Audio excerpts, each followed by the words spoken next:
આપણી આ જિંદગીનો કોઈ ભરોસો નથી. કદાચ આપણને કંઈ થઈ જાય તો આપણા ફેમિલીનું શું થાય? જો આપણને કંઈ થઈ જાય તો આપણા ફેમિલીને સપોર્ટ મળે એવું આપણે કંઈક કરવું જોઈએ. એના માટે આપણે લાઈફ ઇન્સ્યોરન્સ કે ટર્મ ઇન્સ્યોરન્સ લેવો જોઈએ. હવે સવાલ એ થાય છે કે આપણે કેટલા રૂપિયાનો ઇન્સ્યોરન્સ લેવો જોઈએ. એના માટેનો એક સિમ્પલ નિયમ છે. જે આપણી વર્ષની આવક છે એને આપણે 20 થી મલ્ટીપ્લાય કરી નાખવાના અને જેટલું આપણને રિઝલ્ટ મળે એટલા રૂપિયાનો આપણે ટર્મ ઇન્સ્યોરન્સ કે લાઈફ ઇન્સ્યોરન્સ લેવો જોઈએ. ધારો કે આપણી આવક વર્ષની 10 લાખ રૂપિયા છે તો આપણે 10 લાખને 20 થી મલ્ટીપ્લાય કરી નાખવાના એટલે આપણને મળે છે 2 કરોડ રૂપિયા. એટલે આપણે 2 કરોડ રૂપિયાનું ટર્મ ઇન્સ્યોરન્સ કે લાઈફ ઇન્સ્યોરન્સ લેવો જોઈએ.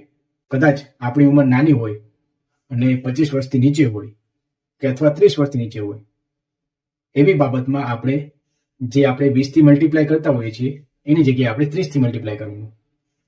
આપણી આવક 10 લાખ રૂપિયા છે જે વર્ષની છે એને આપણે 30 થી મલ્ટીપ્લાય કરી નાખી એટલે આપણને 3 કરોડ રૂપિયા મળે.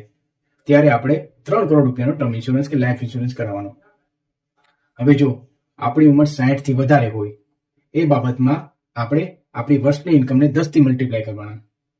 જો આપણી આવક 10 લાખ રૂપિયાની હોય એને આપણે 10 થી મલ્ટીપ્લાય કરીએ તો આપણને મળે છે 1 કરોડ રૂપિયા. ત્યારે આપણે 1 કરોડ રૂપિયાનો ટર્મ ઇન્સ્યોરન્સ કે લાઈફ ઇન્સ્યોરન્સ કરાવવો જોઈએ. આ જિંદગીનો કોઈ ભરોસો નથી. બેટર છે કે તમારી પાસે એક સારો એવો ઇન્સ્યોરન્સ હોય